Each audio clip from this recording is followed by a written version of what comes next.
I opened the velvet box the way I always had, slowly, with a little breath held in my chest like a child holding a secret. But the sapphire brooch was gone. I stared at the empty indentation where it used to rest, its silhouette still pressed into the satin lining like a ghost.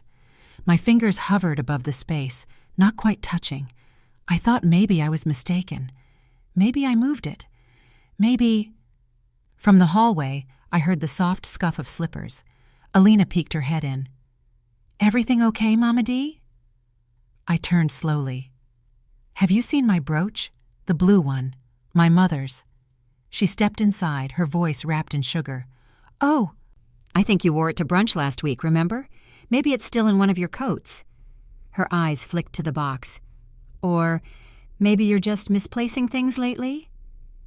That tone, light, dismissive, but behind it, something else, calculation.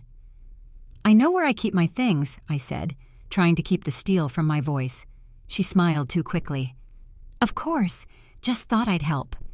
Then she reached for the old perfume bottle on my dresser, Estee Lauder, the one Daniel bought me before he had his first job, and sprayed it into the air. Smells like memories," she said, and left. I sat down on the edge of the bed, the scent thick around me. That brooch was mine. My mother gave it to me the night I turned 30. She clipped it onto my sweater and said, "This carries the strength of every woman who wore it before you." It wasn't just jewelry. Alina's words replayed in my head, misplacing things lately.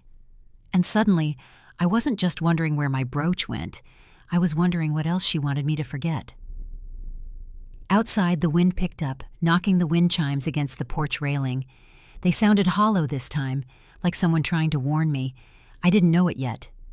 But that empty box would be the first thread I'd pull, and the whole tapestry was about to unravel.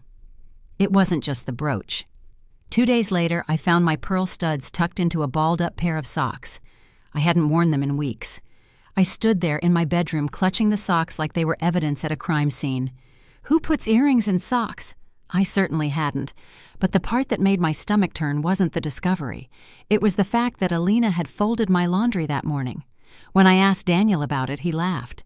"Mom," he said, sipping from that ridiculous oversized mug with the word Beau Dollars printed on it. "You probably dropped them in the hamper. You've been under stress lately."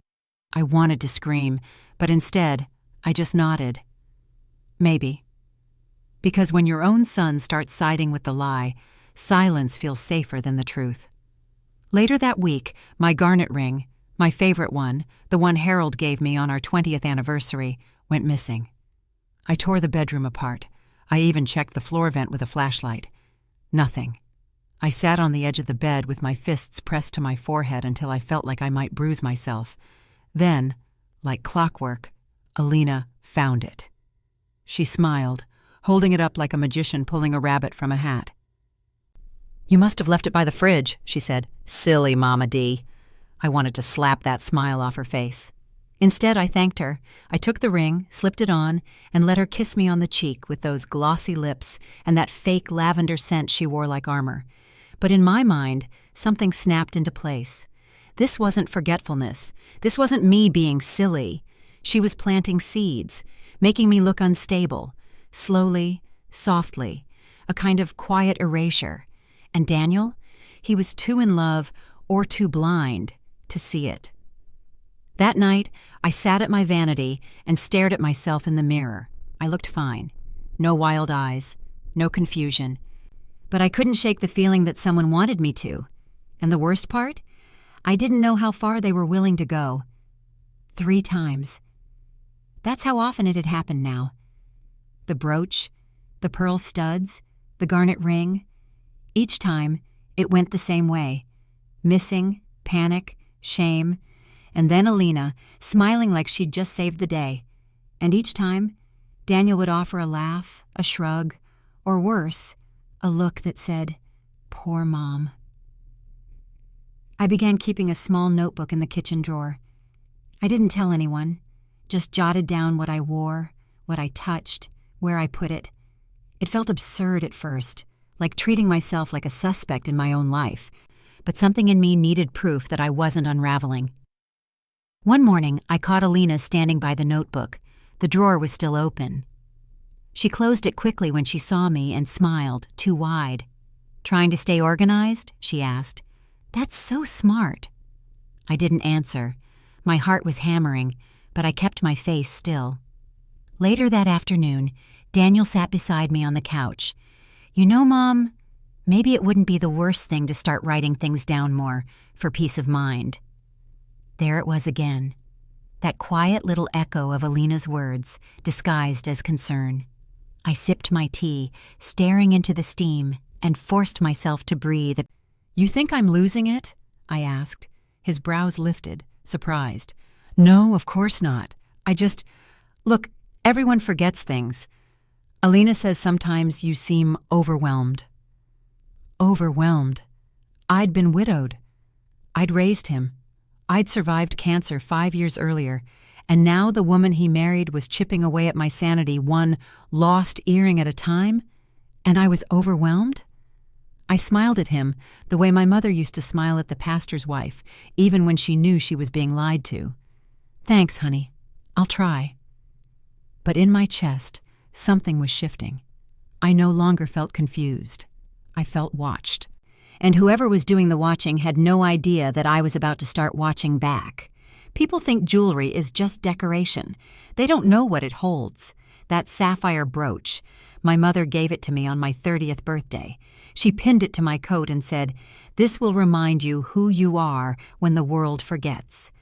I used to think she meant the world at large. Strangers, colleagues, time.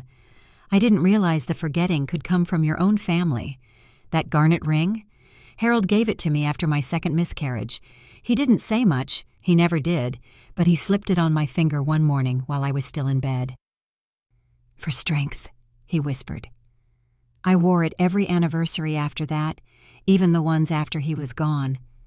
And the pearls, those were Grandma Estelle's. She used to keep them in a china teacup on her dresser, beside a little porcelain bowl of matches and loose change. When she got too sick to brush her own hair, I'd sit on the edge of her bed and gently untangle the knots. "When I'm gone," she told me once, "take the pearls. Wear them when you need to feel untouchable." That's what they are to me. Anchors. Now, one by one, they're being chipped away, like someone is trying to scrub me clean of my past, erase who I was so I'll forget who I am. Alina doesn't know any of that. She doesn't ask. To her, they're probably dollar signs and bragging rights, something to show off on Instagram or sneak into a pawn shop when no one's looking. But I know better. And as I sat at my vanity last night, turning the empty velvet boxes over in my hands, something inside me hardened. This isn't about jewelry anymore. This is about the quiet war women fight when people decide we've outlived our usefulness. And if Alina wants a war, she's about to learn. She picked the wrong matriarch. It started with the pills. "I'll organize them for you," Alina said one morning, pouring coffee into my favorite mug, the white one with the cracked handle I'd had since Daniel was in middle school. She opened the little wooden box I kept by the microwave, the one Harold carved for me back when he still wore cologne and read books about bonsai trees. She emptied it onto the counter, prescriptions, vitamins, aspirin, and began sorting like it was her home, not mine. "I noticed you've skipped a few days," she said, not looking up. "Don't worry, I'll get you back on track." I hadn't skipped. I'd simply reorganized, but arguing with Alina was like pushing against fog. She never fought directly. She just took over. A few days later, it was my keys. "You always leave them lying around," she said, slipping them onto a hook she'd installed without asking. "This way, you'll always know where they are." Then it was the calendar. She offered to help manage my appointments, claiming she'd already set up digital reminders on her phone, just in case I forgot. And then, the real punch. We were sipping tea on the back porch, a soft spring breeze rustling the wind chimes. Alina leaned back in the chair beside me, legs crossed, eyes hidden behind oversized sunglasses. "There's a new place that opened near my yoga studio," she said casually. "Memory care, but high-end. Gardens, art classes, beautiful views. They even let residents keep pets. Isn't that lovely?" I didn't answer. The tea turned bitter in my mouth. She glanced at me, smile tight. "Just something to think about, Mama D. You know, in case things keep slipping." I set my teacup down carefully, hands steady, heart hammering. She thought I was slipping. She wanted Daniel to think I was slipping. And if I let this continue, one day I'd wake up with my jewelry gone, my home signed over, and my name on a clipboard in some pastel-colored hallway where no one knew I used to be a woman who remembered everything. I couldn't let that happen. Not to me. Not to my mother's brooch. Not to the life I built. It was time to stop wondering what Alina was doing and start doing something myself. I didn't sleep that night. Every time I closed my eyes, I saw the brooch, the pearls, the ring, each of them vanishing into Alina's manicured hands, her fake compassion curling around them like smoke. So just before sunrise, I got out of bed, made a pot of strong coffee, and pulled out a legal pad. I listed every single piece of jewelry I owned. Then, one by one, I opened the drawers, unlocked the safe, and began to examine them, slowly, like they were pieces of a puzzle only I could solve.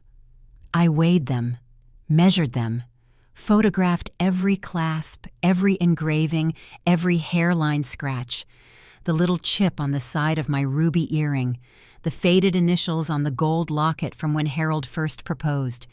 Each piece had a story, a scar, a secret. By mid-morning, I had a complete record. I slid the pages into plastic sleeves and placed them in a binder. That binder went under a loose floorboard in the guest room closet, hidden beneath a basket of old quilt fabric. Alina didn't sew. She never would look there. Then came the harder part. I made a quiet phone call to Claudia, an old friend of mine who worked in estate jewelry and owed me more than one favor.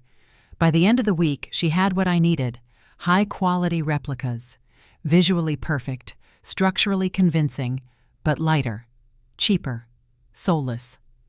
I replaced the originals with the fakes and packed the real set into a small box wrapped in a scarf that still smelled like sandalwood and lavender, my mother's perfume. I drove it to the bank and locked it in a deposit box. As the safe door clicked shut behind me, I felt something strange. Not grief, not fear. Calm. For the first time in weeks, I wasn't waiting to be ambushed. I was setting the table. When I returned home, Alina was in the kitchen, chopping mint leaves into a bowl of couscous like she owned the air I breathed. She looked up and smiled. "You're out early, Mama D." I smiled back. "Just running errands." She had no idea the stage was already built. Now all I needed was to wait for her entrance.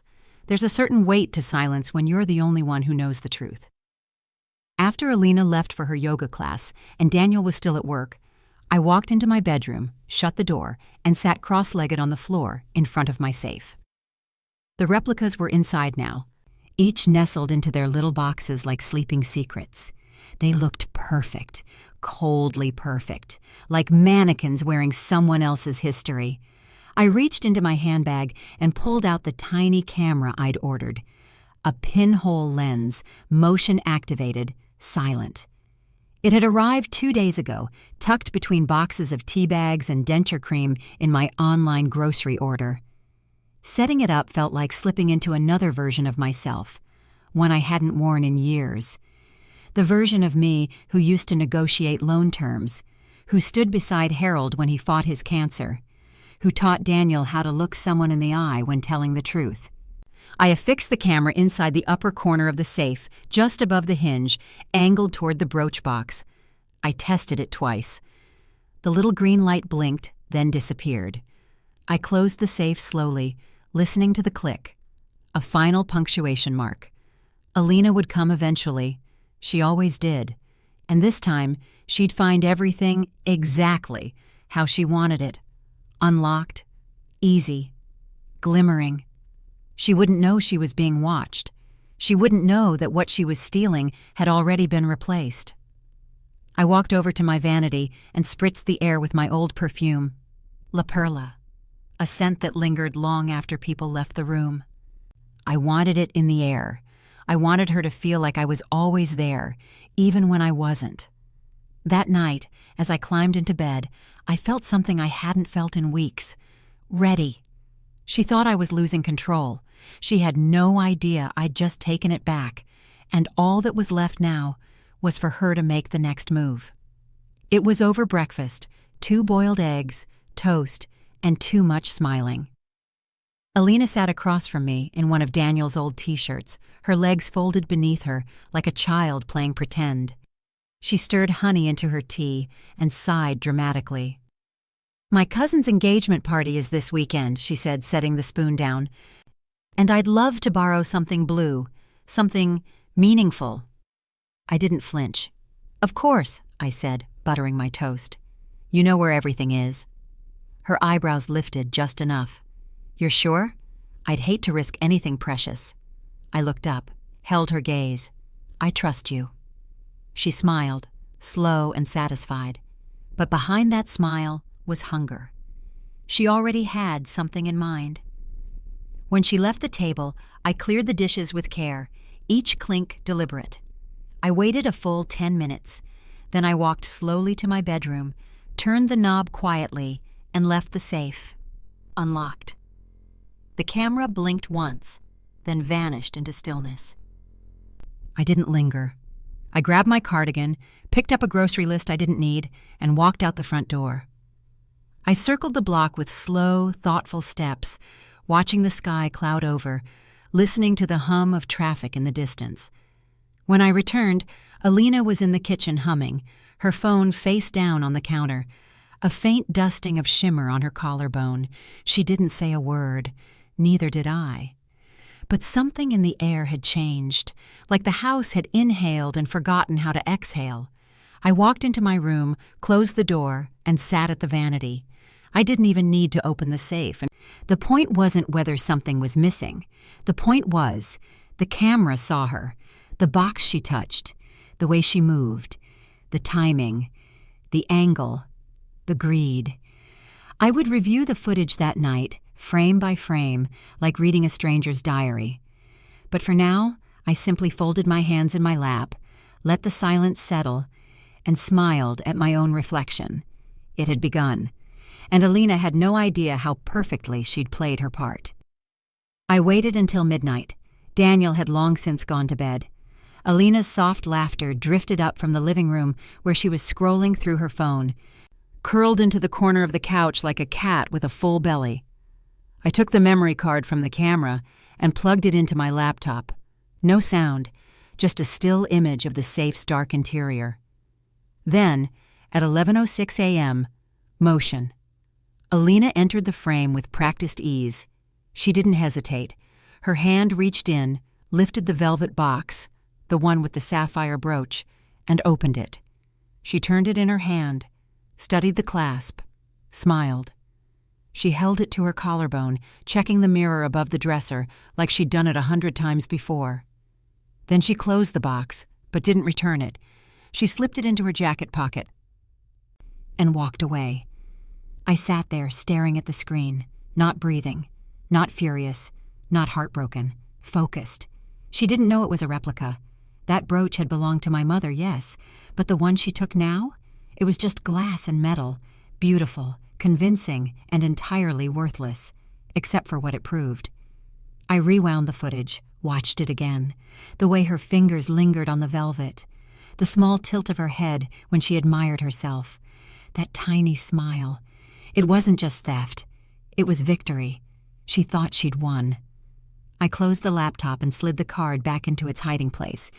Then I stood and looked around the room, the perfume bottles, the scarf rack, the old photograph of Harold fishing in his ridiculous yellow hat. This room had history. It held memory. It was sacred. And she had stepped into it like it was hers. But now, I had her. Not just in my heart, not just in suspicion, on tape. And the next time she smiled at me across the dinner table, I would smile back. Because I finally had something stronger than suspicion. I had the truth, in full color, high resolution. And I was going to use it. I wasn't even looking for it. It was my neighbor, Carolyn, the one who still brings me tomato soup in mismatched Tupperware and always smells faintly of eucalyptus, Who showed me? We were sitting on her porch after her knee surgery, watching her dog roll around in a pile of leaves, when she pulled out her phone to show me her granddaughter's graduation photos. She scrolled a little too far and landed on something unexpected. Wait. Oh, isn't this your daughter-in-law? I leaned in. There was Alina, standing in a garden lit with fairy lights, a champagne flute in one hand, the other placed delicately on her hip, her head tilted just so, her lips glossy, her smile wide, and on her dress, the brooch, my mother's brooch. I stared at the screen. There it was, gleaming against pale blue silk, pinned just above her heart. The caption read, "Something old, something blue, family jewels hair blessed." I swallowed hard. The camera footage had been undeniable, but this? This was arrogance. This was a performance, a public one. Alina had taken it, lied about it, and worn it like a trophy, smiling, tagging, hashtagging, as if it were hers. I smiled politely and handed the phone back to Carolyn, who kept chatting about her granddaughter's diploma. But inside, I was a slow-burning flame.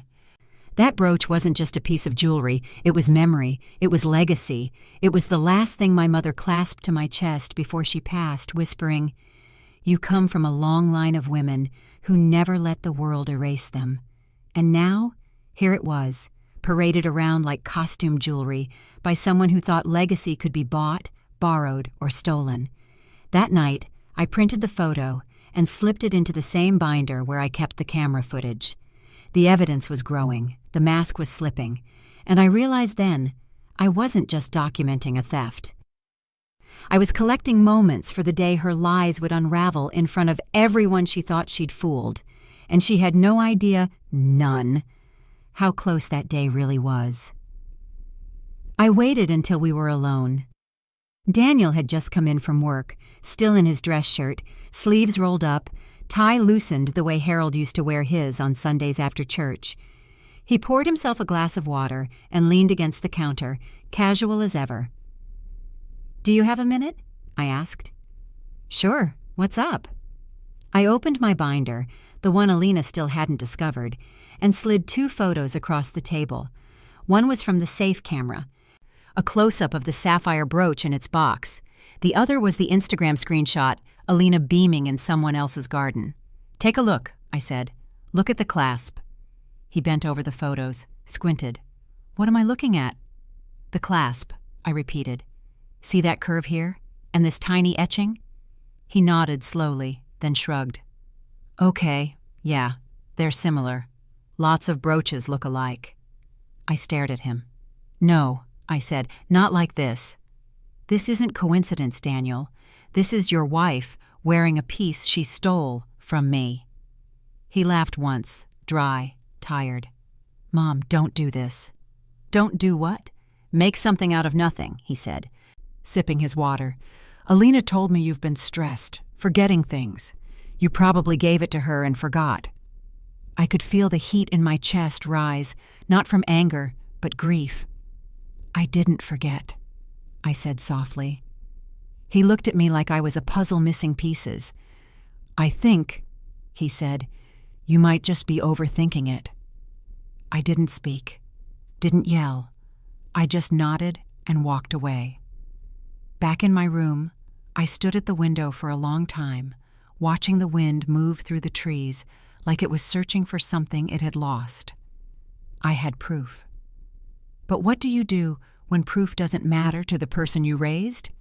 That night, I lit one of Harold's old cigars, just for the scent, and whispered to the air, "I miss you. You'd believe me." And the silence that answered told me exactly where I stood. Alone, but not unarmed. I always kept the diamond pendant in the little ceramic bowl beside the sink. It was shaped like a teardrop, white porcelain, hand-painted with tiny violets. Harold bought it for me at a flea market 20 years ago. "So you never lose your sparkle," he'd said. The pendant wasn't valuable, not in the way appraisers think. It was one of the replicas I'd had made, but still, I checked on it every day. It was like a ritual. A little reminder that I still knew what was mine. And then one morning, it was gone. The bowl was empty, completely empty. I stood there with my hands in the soapy water, heart beating in my throat. I wiped my hands on a dish towel and looked around slowly, like the necklace might have simply decided to move on its own. But it hadn't. It had been taken. I didn't panic. I didn't scream. I simply walked into the living room, where Alina sat scrolling on her phone with her legs folded under her, like she owned the couch. "Have you seen my pendant?" I asked. She looked up with wide, innocent eyes. "Which one?" "The one by the sink." Her face softened. "Oh, Mama D. Maybe you left it in the laundry again, or maybe you never took it off." "I know where I left it," I said. She stood, walked over, and gently took my hands in hers. "You've had a lot on your plate lately. It's okay. I forget things too." She patted the top of my hand like I was a frightened child. And I realized, in that exact moment, she wasn't trying to gaslight me anymore. She believed she already had. That was the real theft, not the pendant, not the brooch. It was the way she looked at me, not as a woman, but as a story she was rewriting to her convenience. That night, I sat in my bedroom and stared at the open bowl beside the sink. One more piece gone. But not lost. Because this time, it wasn't just a test. It was bait. And she'd swallowed it whole. It was time to stop hiding my evidence in a binder under the floorboards. I needed witnesses. I called Evelyn first. She'd been in estate jewelry longer than Alina had been alive. She met me at her little shop just off Maple Street, the one that still smelled like metal polish and bergamot tea. She didn't ask questions, just pulled out her loupe and got to work. We sat at the back counter as she examined the replicas one by one, marking notes in her logbook. "Whoever made these," she muttered, turning the faux sapphire under the light. "They knew what they were doing." "Claudia," I said, "she used to do display pieces for museums." Evelyn nodded with respect. She pointed to the tiny flaw in the fake diamond pendant's chain. Intentional, but subtle. "Smart. Makes it trackable.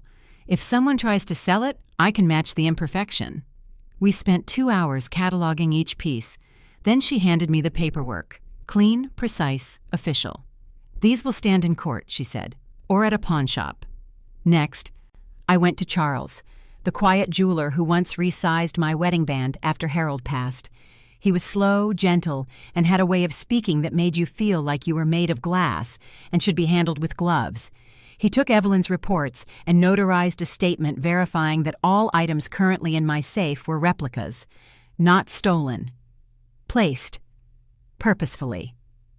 I left his office with a folder of documents tucked under my arm and a copy in a lockbox at the bank. I wasn't just a woman with suspicions anymore. I was a woman with timestamps, signatures, and expert testimony. When I came home, Alina was on the phone in the kitchen, giggling, barefoot, the scent of rose lotion drifting into the hallway. She waved at me like everything was normal. I waved back. Because everything was normal, for now. But soon, this little house of borrowed lies was going to come down brick by brick, and I was holding the deed to the truth. The city had changed since Harold died. New coffee shops where his favorite bookstore used to be, valet parking outside places that used to hand you paper punch cards, but some things stayed the same, like how pawn shops always smelled faintly of dust, metal, and secrets. I visited 3 that week, dressed in beige and navy, with a soft scarf around my neck and a handbag that said Quiet Widow more than Private Investigator. The first shop was polite, but empty. The second clerk barely looked up from his phone. But the third, Burke and Sinclair, a boutique-style place near the Arts District, was different. The woman behind the counter was young, sharp-eyed, and wearing gloves even when not touching anything. I handed her a photo of the brooch, the real one, the original sapphire, in its setting. "Has anyone brought this in recently? Just a question." She studied the image, tilting it under the glass lamp. Then her eyes flicked up. "Yes," she said slowly. "About a week ago, a woman asked about a valuation. She didn't leave a name.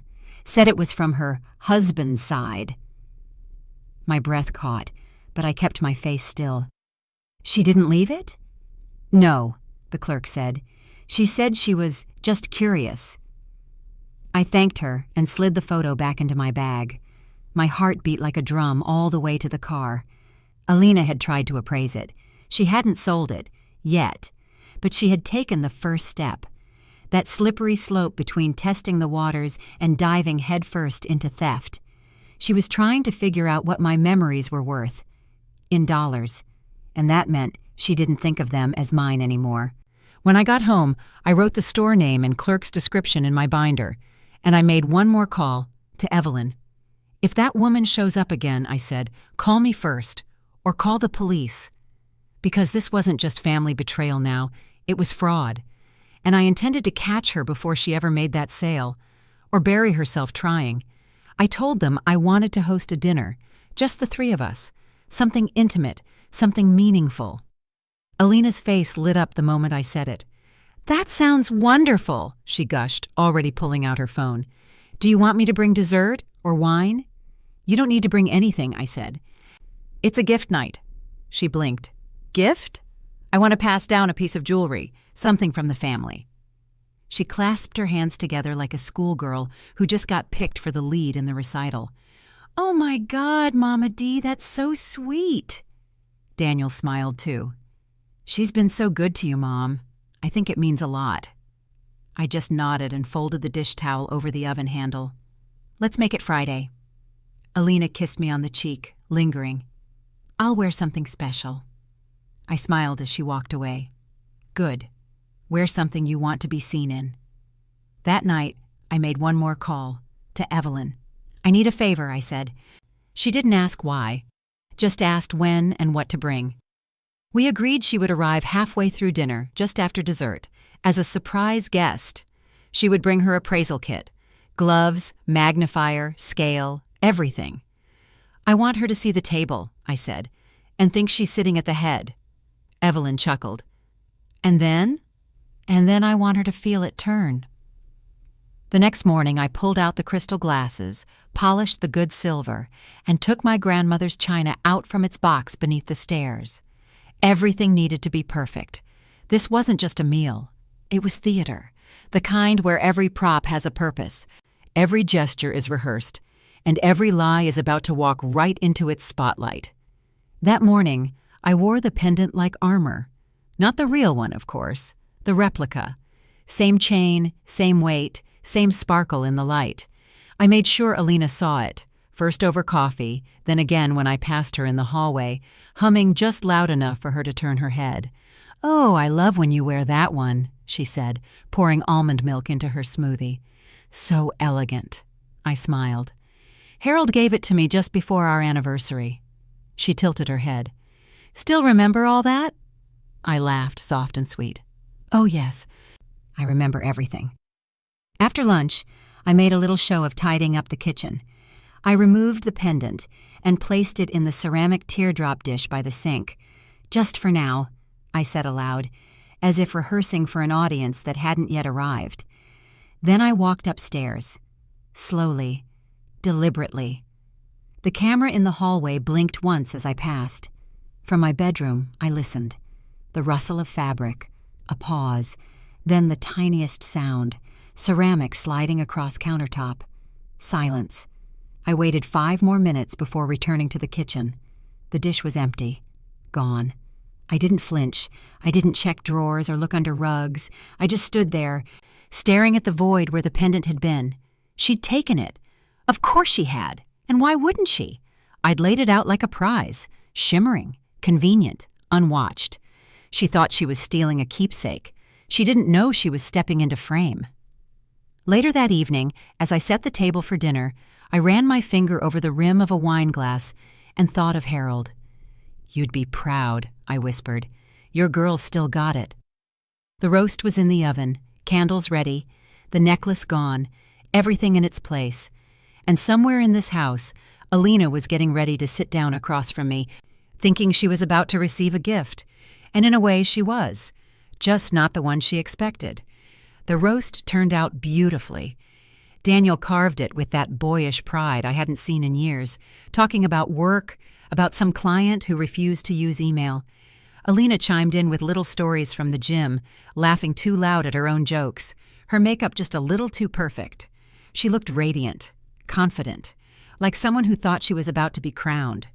I passed the mashed potatoes, poured wine into crystal glasses, made polite conversation.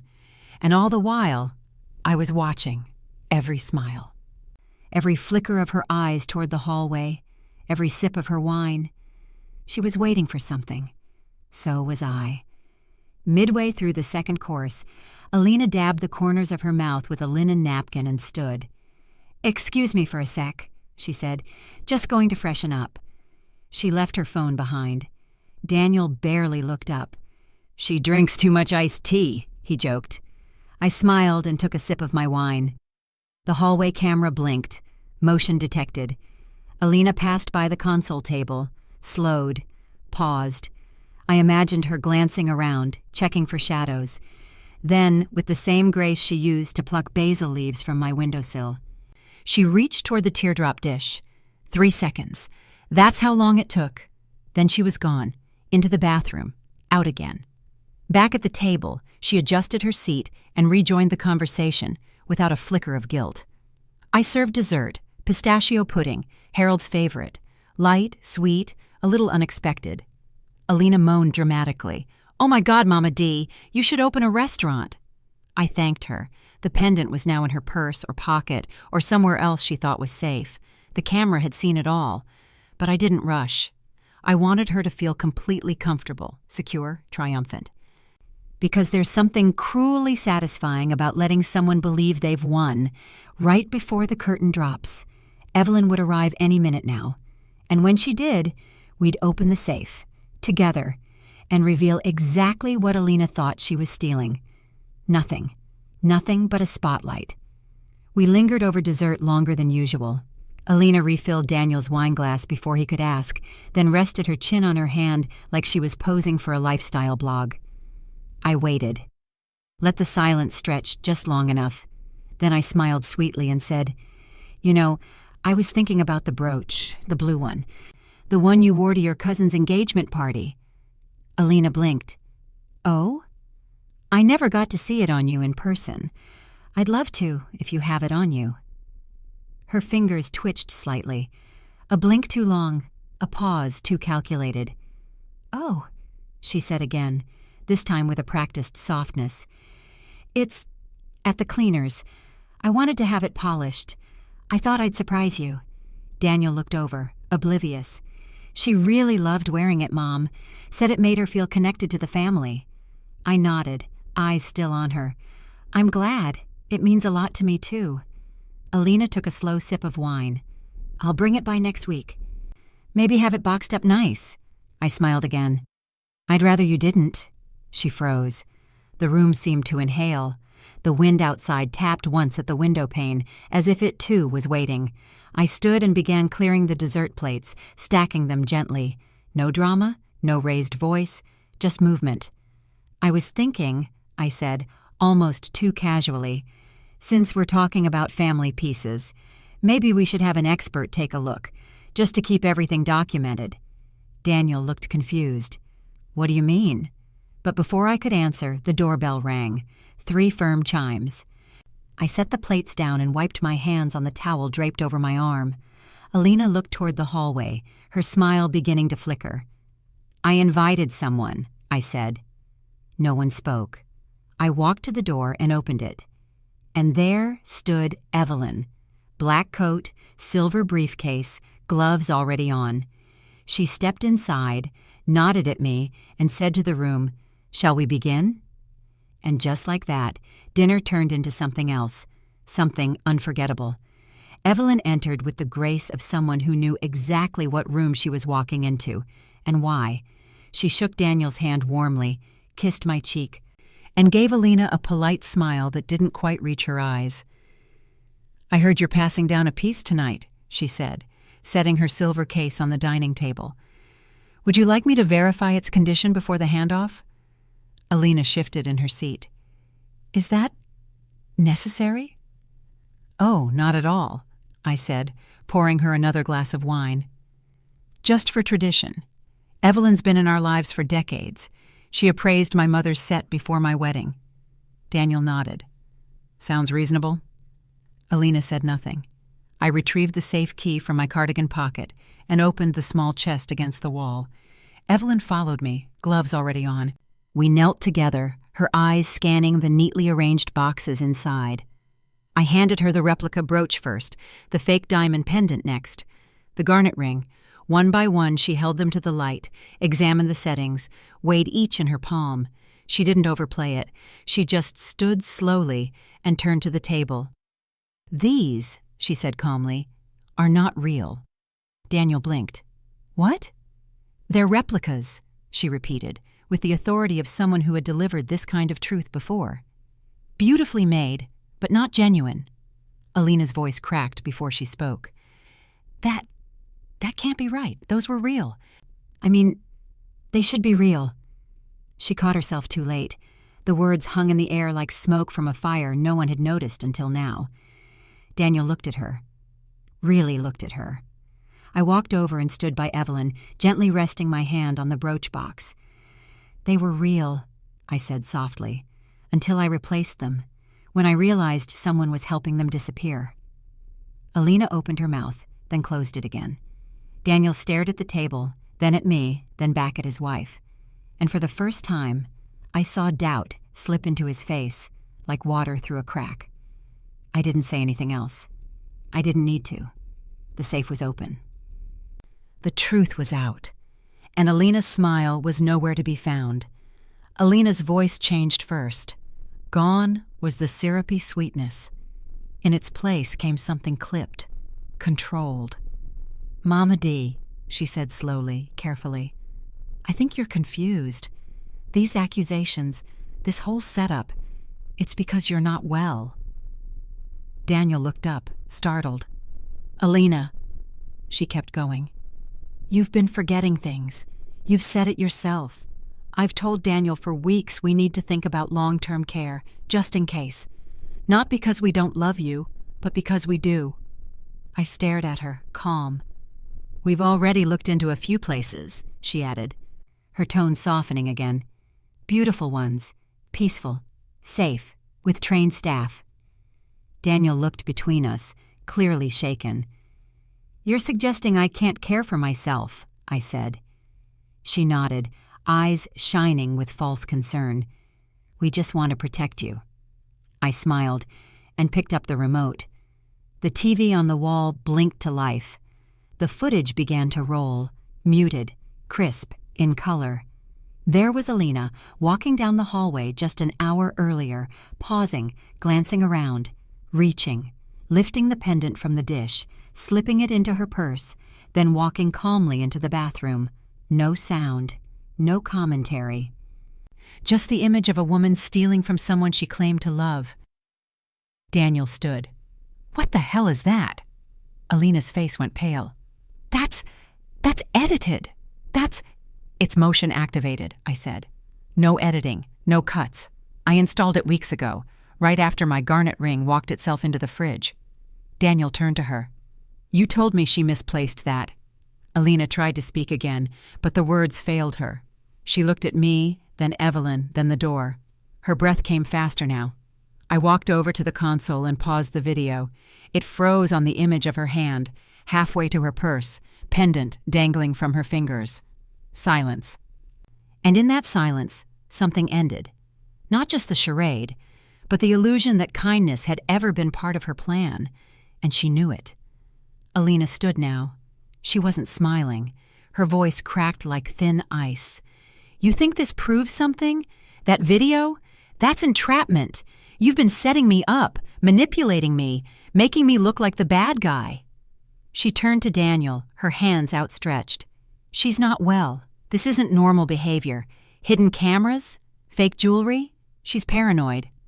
Daniel didn't say a word. I stepped closer, holding something behind my back. "You wore the brooch to the engagement party," I said. "Didn't you?" She blinked. "What?" "Your cousin's event, the garden party with the fairy lights. I saw the photo." I don't remember," she stammered. "Maybe it looked similar." I brought out the printed screenshot. Crisp, clear. I placed it on the table beside the paused video frame. "Look at the clasp," I said. "That curve? That etching?" She didn't move. Daniel stepped forward, leaned in. His eyes scanned the photo, then the zoomed image from the appraisal catalog Evelyn had prepared. He looked at me, then her. "It's the same brooch," he said quietly. "That's not a coincidence." Alina's face twisted. "You're really going to believe her over me? After everything I've done for you? She's turning you against me." I didn't flinch. I reached into the folder and pulled out the notarized letter from Charles, the jeweler. "Everything in the safe," I said calmly, "is a replica, and has been for weeks, so if you've taken anything, it wasn't real." Alina stared at the letter like it might bite her. I leaned closer. Not unkind, just final. "I wasn't losing my memory. I was tracking yours." Daniel backed away from her, slowly, like someone stepping out from under a collapsing ceiling. Alina's breath came in short, sharp bursts. The room felt colder now. "I never wanted this," I said. "I just wanted my home, my memories, my peace. And you took them like they were nothing." Alina didn't answer. "Because what do you say when your lies have nothing left to wear, except the truth you dressed up like a gift?" Alina's voice shook now, but she wasn't done. She stepped forward, holding her hands out like she was begging an invisible jury. "You're seeing what you want to see. This is your mother twisting things. I didn't steal anything. I didn't—" "Stop," Daniel said. One word, soft but final. She blinked at him. "I saw the clasp," he continued. "I saw the footage. I can't—" His voice cracked. "I can't unsee that." Alina turned to me, her eyes wide with something between fury and desperation. "You edited this. You planned it. You planted things. You've always hated me." "No," I said, walking slowly toward the TV. I took the remote from the console. "But I always paid attention." I clicked a button. The screen split. On one side, the Instagram photo. Alina posing, grinning, the brooch glittering against her silk dress. On the other, the safe footage. Her fingers opening the box, lifting it, admiring it, pocketing it. Same angle, same piece, same clasp. Alina went still. She looked at Daniel's, but his eyes weren't soft anymore. "You said it was hers," he whispered. "You made me think she was forgetting, that she was broken." "She is—" "No," he snapped. "She's not." The silence hit like thunder after a storm. I turned off the TV. No one spoke. Alina lowered her head, her fists clenched at her sides. She didn't cry. She didn't apologize. She just stood there, frozen, surrounded by all the mirrors she'd once used to make me question my reflection. This time, the mirrors looked back, and she didn't recognize herself. Daniel sat down heavily in one of the dining chairs, staring at nothing. I stayed standing. Because some truths aren't meant to be shouted. They're meant to be shown. Slowly, clearly, completely. And now there was nothing left for her to hide behind, not even her own shadow. We were still sitting in the aftershock when the doorbell rang. Again, Alina jumped like she'd heard a gunshot. Daniel looked up, confused. "Who else is coming?"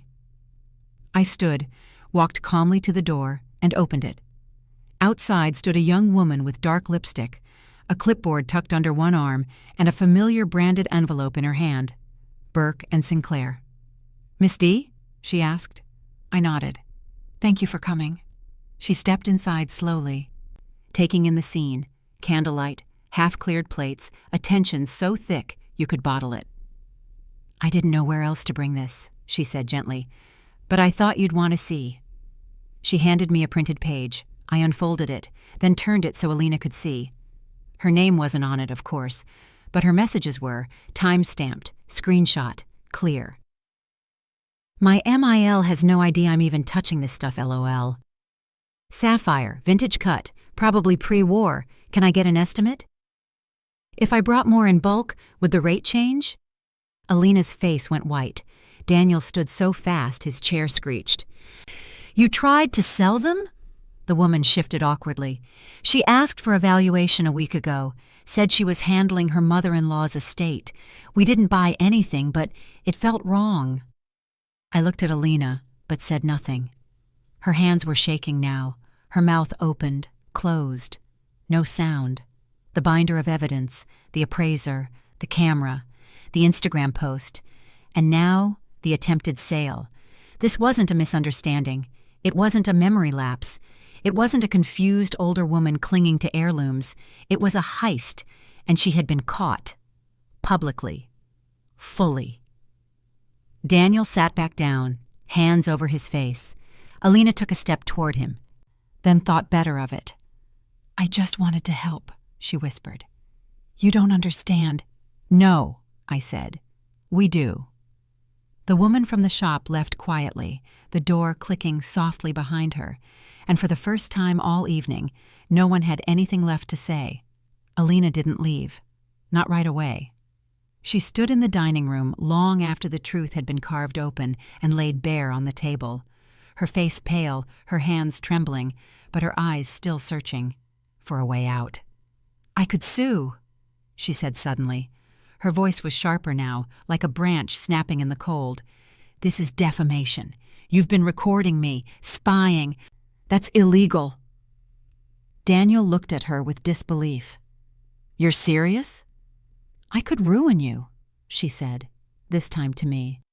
"You think anyone's going to believe some paranoid widow with security cameras in her living room and fake jewelry in her safe?" I didn't raise my voice. I didn't flinch.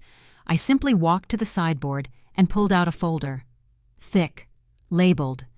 Inside, notarized appraisal forms, photographs, side-by-side comparisons, a USB with the security footage, screenshots of her messages, a copy of the resale shop's visitor log.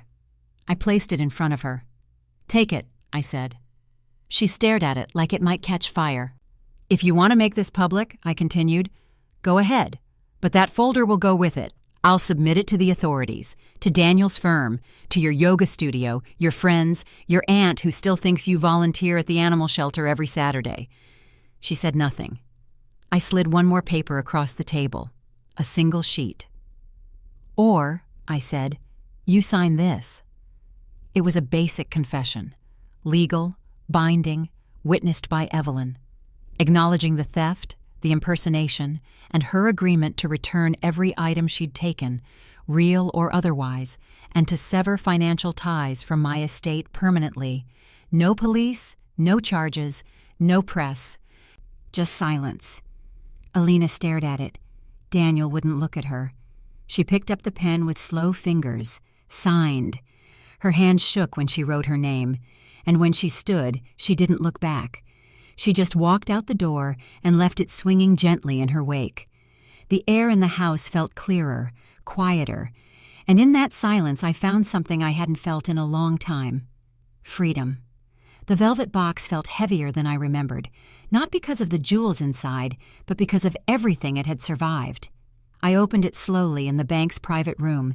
The real sapphire brooch lay there, untouched. The garnet ring. The pearl studs. The locket Harold gave me when Daniel was born.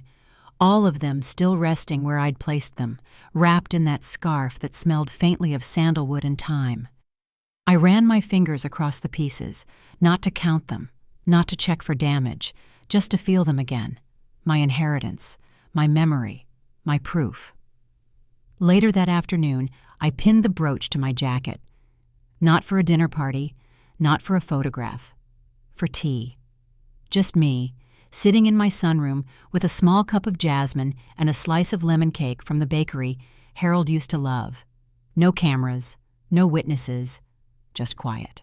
Daniel has started calling again, not often. But with more weight in his voice, like he's trying to find his way back to something he misplaced. I don't rush him. Forgiveness isn't a race, it's a rhythm. As for Alina, I haven't heard a word. She returned everything. Every piece tucked back into tissue in silence, exactly the way shame prefers to travel. The safe is full again, but I don't lock it as tightly anymore, because now I understand something I didn't before. Jewelry isn't just made of metal and stone, it's made of memory, of love, of stories. And trust? Trust is a jewel too, but unlike gold, once it's scratched, you always see the line. Still, I wear the brooch. I wear it with pride, not because it's perfect, but because I fought to keep it, and the woman who wore it, whole.